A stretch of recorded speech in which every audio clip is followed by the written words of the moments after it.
bonsoir tout le monde et bienvenue dans Synergie.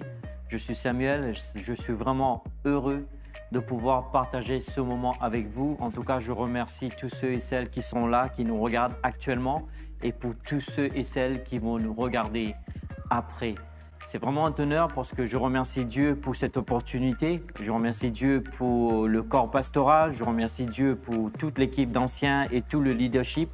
Que malgré cette situation que nous sommes en train de vivre actuellement en 2020, nous sommes en train de rénover l'Église, c'est-à-dire réinventer notre manière de faire l'Église. Et personnellement, je suis vraiment heureux et content de faire partie de cette équipe. Nous allons juste inviter le Saint-Esprit. Là où vous êtes, peut-être vous êtes à la maison, demandons au Saint-Esprit de nous donner un esprit de sagesse et de révélation dans sa parole. J'aimerais vous dire que quand bien même tout ce que nous sommes en train de vivre actuellement, certainement Dieu dans son agenda, Dieu avait déjà vu ce temps que nous sommes en train de vivre. Oui, ce temps de pandémie, ce temps de reconfinement pour nous, ceux qui sont en France. Et j'aimerais vous dire que dans tout ce qui est en train de se passer, Dieu a un plan. Par-dessus de tout, Dieu a un plan pour son Église. Et lorsque je parle Dieu a un plan pour son Église, je parle que Dieu a un plan pour vous et moi. Alors restez connectés, restez jusqu'au bout, en tout cas pour que nous puissions recevoir pleinement ce que Dieu a pour nous. Dans tout ce qui est en train de se faire, le monde est en train de tirer conclusion, le monde est en train de trouver des solutions. Mais qu'en est-il pour nous, l'Église? Qu'en est-il pour vous et moi? Que faisons-nous? Est-ce que nous restons assis, tourner les pouces? Est-ce que nous restons assis en train de nous angoisser, paniquer ou être dans la peur? Ou est-ce que nous sommes en train de vraiment rechercher Dieu pour pouvoir lui demander qu'est-ce qu'il veut faire de chacun d'entre nous? Je vous donne aussi le thème parce que je me suis dit, avec tout ce qui est en train de se passer, qu'en est-il pour l'Église? Et surtout, qu'en est-il pour les jeunes d'aujourd'hui? Avons-nous de l'espoir? Parce que nous écoutons les médias, nous écoutons les reportages, tout ce qu'ils disent, et même le président l'a dit, c'est compliqué d'être un jeune et de vivre actuellement dans ce temps que nous vivons. Et j'aimerais vous dire, j'aimerais juste changer ce langage. Je ne pense pas que c'est compliqué, je pense que c'est le meilleur moment pour vous, en tant que jeune, de vivre actuellement. Comme le pasteur Jean-Pierre l'a dit un jour, les jeunes n'est pas l'Église de demain. Les jeunes, c'est l'Église d'aujourd'hui. Si tu es un jeune, en tout cas si tu es parent, si tu es un jeune chez toi, ce message est pour toi et ce message est pour ta maison. Donc, en recherchant vraiment le cœur de Dieu, ce qui m'a mis à cœur de vous partager avec vous pendant ces rendez-vous que nous allons avoir jusqu'au mois de juin, c'est de vous partager au sujet les dons du ministère. Quelqu'un peut me dire, oui, mais Samuel, qu'est-ce que cela a à voir avec tout ce qui est en train de se produire? Vous savez, aujourd'hui, avec ce qu'on est en train de vivre, encore une fois, je ne suis pas en train de dénigrer, ni bien au contraire de dire que nous devrions prendre cela à la légère. C'est du sérieux. Nous devons respecter les distanciations, nous devons nous laver les mains, nous devons porter le masque, nous devons respecter toutes les consignes qui nous ont été données. Bien sûr, pas pour le fait de dire que nous obéissons tête baissée. Non, bien au contraire. C'est que nous voulons protéger nos proches, nous voulons protéger notre entourage et nous voulons limiter et arrêter la propagation de cette pandémie. Mais ce que j'essaie de dire, c'est que, mais qu'en est-il pour vous et moi? Est-ce que nous restons assis? Est-ce que nous nous arrêtons de vivre? Je pense que plus que jamais, nous devrions nous armer, nous devons nous préparer. Ce qui veut dire que Dieu a un appel pour chacun d'entre nous. Lorsque nous allons regarder ce verset ce soir, je ne veux pas que vous le lisiez comme si vous l'avez déjà lu. Nous allons faire comme si c'était la toute première fois que nous serions en train de découvrir ce verset. Je vous inviterai à ouvrir votre Bible dans le livre des Éphésiens, le chapitre 4, et nous allons lire à partir du verset 11.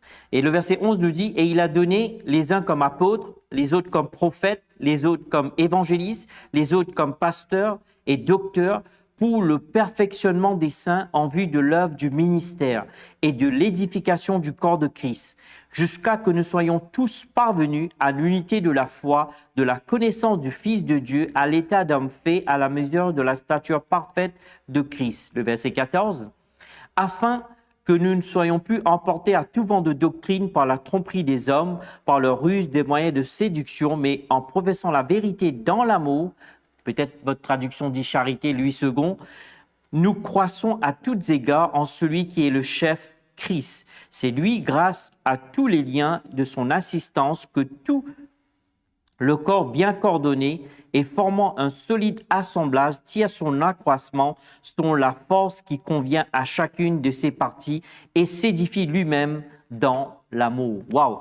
Il y a tellement de choses à voir concernant ce que nous venons de lire, mais ce que j'aimerais juste souligner, c'est qu'ici, il parle tout à fait concernant les dons du ministère.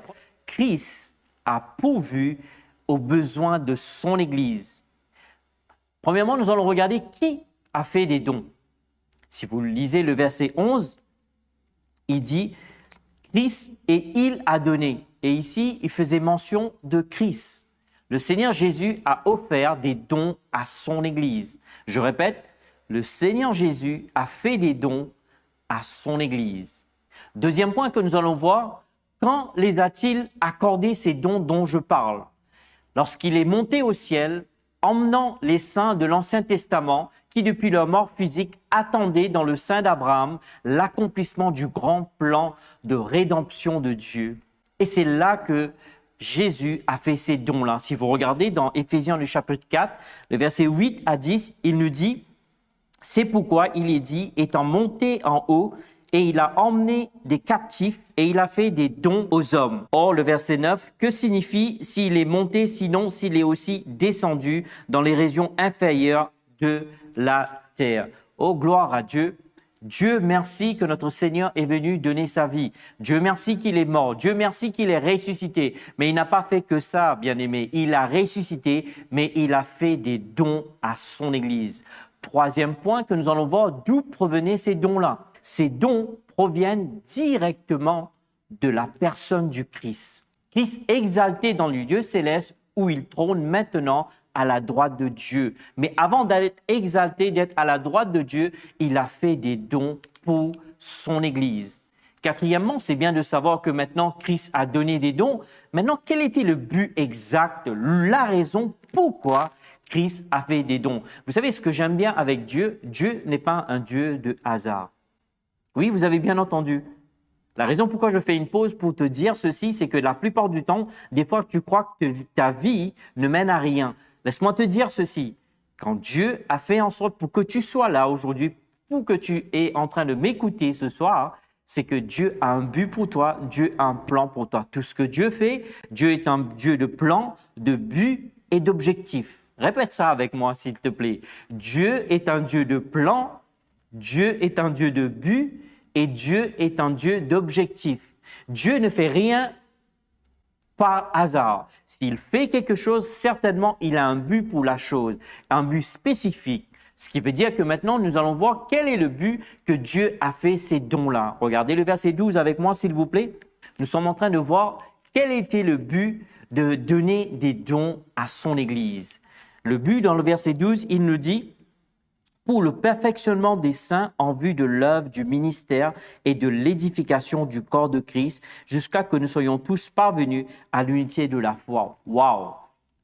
Je dis waouh! Quel était le but? Pourquoi Jésus-Christ, lorsqu'il a été élevé, il a fait des dons à son Église? Premièrement, nous voyons pour le perfectionnement des saints.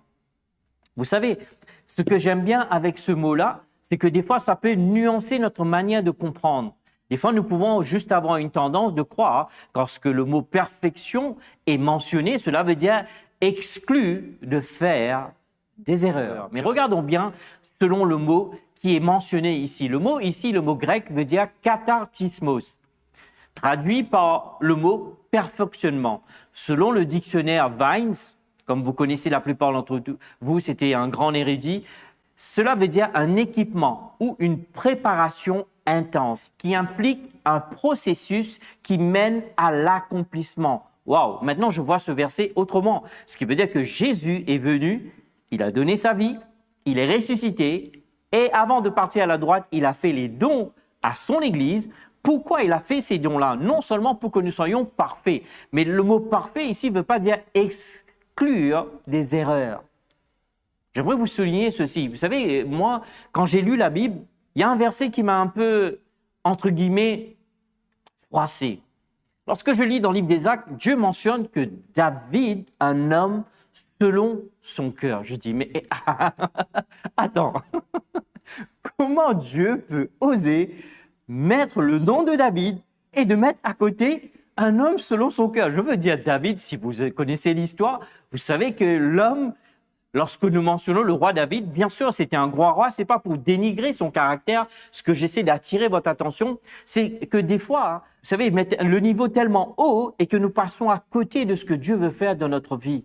Et bien sûr, ne me comprenez pas mal, je ne suis pas en train de dire que nous devons vivre dans le désordre, que nous devons vivre une vie délabrée. C'est pas ça ce que j'essaie de vous dire. Ce que j'essaie de vous dire, c'est que lorsque Jésus disait le mot perfectionnement, il voulait dire une préparation intense, il voulait dire que cela implique un processus qui mène à l'accomplissement. C'est comme si nous sommes en train de planter un arbre, mais vous savez, lorsque nous plantons une graine dans la terre, vous savez, tout le potentiel n'a pas encore été exprimé. Au fur et à mesure, la première chose que nous voyons, c'est un bourgeon.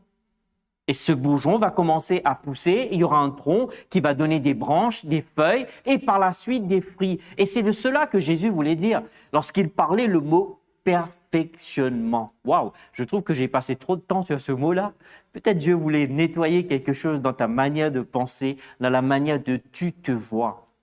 Lorsque Jésus dit, il veut le perfectionnement des saints, certainement, il veut que toi et moi, nous soyons parfaits, comme lui, il est parfait. Mais regardez bien, c'est pas le fait d'exclure de commettre des erreurs, mais c'est d'aller vers le perfectionnement, d'aller vers l'excellence. Et premièrement, nous avons vu le mot perfectionnement. Deuxièmement, en vue de l'œuvre du ministère. N'est-ce pas surprenant que Dieu...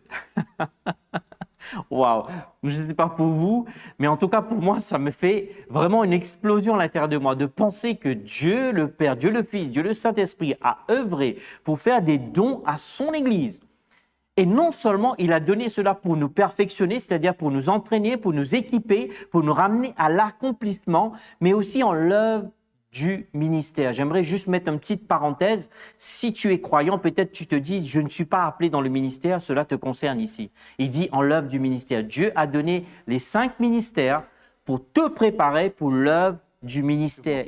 Et ensuite, troisième point, c'est pour l'édification de l'œuvre de Dieu, l'œuvre de Christ. Remarquez bien, perfectionnement, l'œuvre du ministère et l'édification. Ce que j'aimerais juste souligner, c'est que beaucoup de fois, il y en a qui se proclament en tant que ministre de Dieu. J'aime bien ce que Pasteur Robert est en train de faire en ce moment, l'étude dans le livre de Timothée, lorsqu'il m'avait donné l'opportunité, quel honneur d'ailleurs, en tout cas merci encore une fois Pasteur Robert, qui m'avait donné de partager sur le fait qu'il y en a qui s'autoproclament dans le ministère. Et ça, c'est très dangereux. Et nous allons voir cela plus tard, que c'est très dangereux s'autoproclamer que tu es appelé tandis que tu n'as pas reçu un appel. Et j'aimerais te dire aussi, c'est encore pire aussi si tu as un appel et que tu refuses d'accepter et de recevoir et de marcher dans cet appel. Il y a tellement de choses à voir, à creuser. Mais en tout cas, voilà ce que nous voyons ici dans le verset 12 du livre des Éphésiens.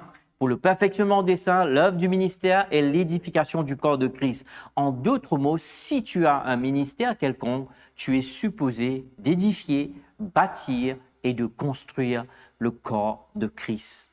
Si tu penses que tu as reçu un mandat pour détruire l'Église, crois-moi, ce n'est pas le Dieu de la Bible qui t'a appelé. Parce que Jésus dit dans Matthieu le chapitre 16, « Je bâtirai mon Église ». Alors, qui es-tu toi pour venir nuire son Église? Alors, fais attention à toi, tu risques d'avoir une expérience comme Paul lorsqu'il était sur la route de Damas. En tout cas, nous allons poursuivre.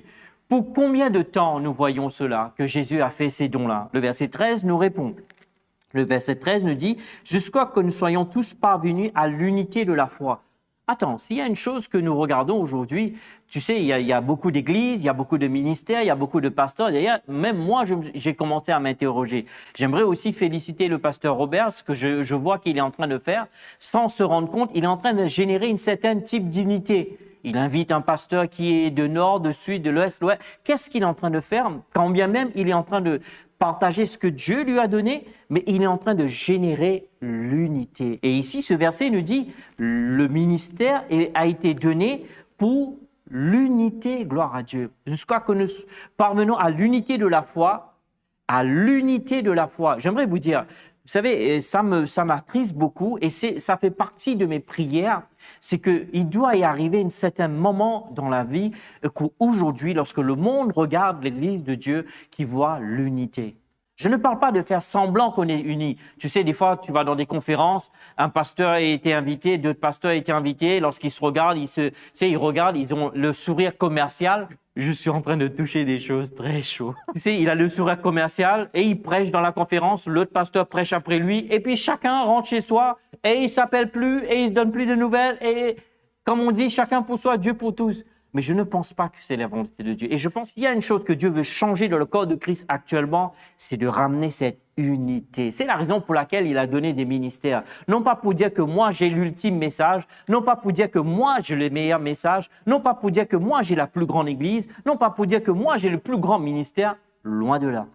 La raison pour laquelle Dieu nous a appelés dans le ministère, c'est pour amener l'unité. Et ma prière, c'est que Dieu s'élève au sein de son Église aujourd'hui, qu'il puisse ramener l'unité. Non seulement l'unité parmi les membres, mais l'unité parmi les leaders. Non seulement l'unité parmi les leaders, l'unité parmi toutes ces démographies que nous avons au sein de l'Église du corps de Christ. Vous savez, les rouges, bleus, jaunes, verts, peu importe. Ce qui nous unit aujourd'hui, c'est la croix, bien-aimés. Moi, je crois de tout mon cœur que chaque église, chaque ministère ont une grâce qu'ils ont reçue de la part de Dieu pour donner une expression, une façade de Dieu, entre guillemets. Comme nous, un exemple particulièrement, nous au Bon Berger, ce que je ressens fortement, c'est que Dieu appelle les rescapés dans l'église, il les restaure, il les remet sur pied et il les renvoie dans le champ de mission. Et Dieu aussi est un Dieu de famille. C'est deux particuliers. Il y a d'autres choses encore. Vous avez la louange, vous avez le prophétique. Et je crois que c'est une expression que Dieu veut faire. Dieu ne veut pas tout donner au travers d'un ministère ou d'une église. Il va s'exprimer d'une manière différente. Et au travers de cette unité, là, le monde verra la manière que Dieu est. Là, le monde verra l'image de Dieu. D'ailleurs, dans le livre des Hébreux, un de mes versets préférés, il dit que Jésus est venu exprimer l'image de Dieu. En d'autres mots, il était en train de donner l'empreinte de Dieu. Il était en train de donner la représentation de Dieu. Et c'est ça notre but. C'est ça notre objectif. Le fait d'être appelé dans le ministère. Laissez-moi vous dire, appelé dans le ministère ne veut pas dire que tu portes quelqu'un qui porte ta Bible et ta bouteille d'eau et que tu rentres ici, tu marches comme ça. Oh, serre-moi. Non, non, non, non. En fait, j'ai compris une chose. Le ministère, c'est pas pour que les autres te servent. Le ministère, bien au contraire, c'est pour que toi, tu sers les autres. Le don que Dieu t'a donné, la grâce que Dieu t'a donnée, je sais que Dieu est en train de parler à quelqu'un. Vous savez, ça me fait penser mes débuts dans le ministère. Oh mon Dieu, que Dieu ait grâce. Waouh! Des fois, j'ai juste envie. Je dis, Seigneur, tu ne peux pas juste prendre et tout effacer. Je suis convaincu qu'au travers de ces programmes, au fil du temps, que Dieu va appeler, Dieu va guérir, Dieu va restaurer. Et je sais, c'est cette promesse qu'il m'a donnée. Et je crois de tout mon cœur que nous voulons, en tant qu'Église, l'Église du Bon Berger, nous voulons, en tant qu'un ministère, tendre ceux et celles qui tend la main, qui va générer cette unité. Et je remercie Dieu de marcher avec des hommes et des femmes de telle valeur et qui ont vraiment un cœur pour Dieu, qui ont la sensibilité d'écouter la voix de Dieu. Je suis si heureux de vivre ce temps-là. C'est vrai que c'est compliqué en ce moment d'avoir un sourire sur le visage des gens, mais moi, personnellement, je suis si heureux de vivre ce temps actuel dans la famille, là où Dieu m'a planté. Et peut-être toi qui m'écoutes, peut-être tu n'es pas en France, tu es dans un autre pays quelconque, et tu te demandes, tu te poses la question. J'aimerais te dire, tu n'as pas besoin de chercher plus que cela. Commence à chercher la face de Dieu et laisse Dieu conduire ton cœur, et Dieu te conduira. Peut-être certains d'entre vous, vous avez vécu aussi, nous allons en parler aussi, des échecs, des abus, des rejets lors de votre parcours. Ce n'est pas juste le fait d'avoir vécu cela, que c'est une raison valable pour vous d'abandonner. Vous savez, je dis toujours, s'il y a deux personnes sur la terre qui est bien qualifiées pour ne plus être dans le ministère aujourd'hui, pour ne plus être avec Jésus aujourd'hui, c'est bien mon épouse et moi. Mais malgré tout ce qu'on a vécu, malgré tout ce que les gens ont pu nous faire, et bien sûr ce que nous-mêmes nous avons pu commettre aussi par nos propres erreurs de débutants bien sûr, que Dieu fait grâce, alléluia. Mais malgré cela, nous avons tenu ferme. Alors ma prière pour toi aussi, toi qui m'écoutes chez toi, c'est que tu puisses tenir ferme jusqu'au bout. Gloire à Dieu. C'est que Dieu a fait des dons. Pour combien de temps? Pour combien de temps? Au travers de ces dons, Christ a pourvu aux besoins continuels des serviteurs de son Église jusqu'à qu'ils reviennent la rechercher. Remarquez bien, Dieu a fait ces dons-là jusqu'à qu'ils viennent rechercher son Église. Vous savez, il y a un enseignement erroné qui a fait son apparition il y a quelques décennies de cela. Il met l'accent sur le ministère du corps. Commencer à donner ce genre d'enseignement en disant « Oui, vous avez le ministère. » Oui, certes, c'est pas faux. C'est une partie vraie, mais c'est pas totalement vrai. Vous savez, des fois, nous pouvons dire la vérité, mais une demi-vérité n'est pas la vérité. Il faut voir toute la vérité. C'est que Dieu utilise son corps, certes, mais ça ne veut pas dire que Dieu a arrêté d'utiliser les 5 ministères. Et ces gens-là, qu'est-ce qu'ils ont fait? Ils ont commencé à mettre de côté les 5 ministères. Ils ont dit non, maintenant c'est nous le corps. Mais il ne faut pas oublier à la base ce que nous avons lu, bien aimés. Dieu a donné les 5 ministères pour vous préparer pour votre ministère à vous. Alors, si vous annulez les 5 ministères, entre guillemets, vous êtes en train d'annuler votre propre ministère. Vous savez bien que lorsque Jésus reviendra, il y aura toujours des gens qui ne seront pas toujours à la perfection de la foi. Ils seront peut-être qui viennent tout juste d'être nés de nouveau. Donc, c'est une raison pourquoi aussi que je crois de tout mon cœur que les 5 ministères devraient continuer. Ces ministères constituent le programme de Dieu pour aider les saints à parvenir à la maturité, à ce que Christ revienne rechercher. Remarquez bien, jusqu'à quand? Jusqu'à que Jésus revienne rechercher son Église. Alors, bien-aimé, j'aimerais te dire, toi qui as la pensée erronée, comme le pasteur Robert l'a enseigné aussi, d'avoir l'enseignement apostolique, d'enseigner selon la Bible. Vous savez, des fois, nous pouvons dire un texte, mais hors contexte. Donc, c'est pour ça qu'il ne faut pas lire que la moitié. Comme un exemple, une fois, je me rappelle, je vivais un moment très compliqué de ma vie. Il dit « à moi la vengeance ». Waouh, j'étais trop content. J'ai dit « waouh, Dieu a pensé à moi ». Il a dit « à moi la vengeance ». Mais ce que j'ai oublié de lire, la deuxième partie, il dit « dit l'Éternel ». Il n'a pas dit « dit Samuel ». C'est pareil pour ce verset. Dieu, certes, va utiliser l'Église. Dieu est en train d'utiliser le corps de Christ. Mais Dieu n'a pas arrêté d'utiliser les 5 ministères. Quel est l'objectif primordial de tout ministère? Si vous regardez du verset 13 à 16, nous voyons l'objectif principal. L'Église a besoin de croître spirituellement à tous égards pour parvenir à la maturité. Oui, je parle toi qui es assis, qui m'écoute. Tu dois grandir. Oui, tu ne peux pas toujours porter des tétines et toujours boire au biberon. Non, tu dois passer de lait de la parole pour arriver à la nourriture solide. Tu sais, tu ne dois plus attendre qu'on prenne soin de toi. Tu dois grandir pour commencer à prendre soin des autres. Tu sais, si ça fait quelques années que tu es dans la famille et que tu es toujours en train de porter des tétines, toujours avec ton biberon, il y a un problème. Tu dois grandir. L'Église a besoin de croître spirituellement à tous égards pour parvenir à la maturité. D'accord? Ceux qui sont bébés en Christ sont facilement troublés et emportés par des fausses doctrines. D'où la raison, nous devrions grandir. Tu vois? Nous devrions nous attacher aux doctrines de la parole de Dieu, mais pour ça, nous devrions grandir. Mais pour grandir, il faut grandir dans la connaissance de la parole de Dieu. Nous ne pouvons pas inventer des doctrines à tout va. Nous ne devrions pas non plus adopter notre doctrine avec ce qui se passe dans le monde aujourd'hui. Bien au contraire, nous devrions juste vivre la doctrine selon Dieu, peu importe ce qui arrive de l'extérieur. Vous savez, les ministères que Christ a offerts à l'Église nous aident à croître. Pourquoi croître? C'est pour ressembler à Jésus. J'aimerais vous dire ceci. Vous savez, la plupart du temps, vous savez, on dit « Oh, c'est mignon, tu sais, le pasteur a dit que tu vas ressembler à Jésus. » Mais est-ce que vous comprenez l'ampleur de cette déclaration? Lorsque vous dites « ressembler à Jésus », vous imaginez?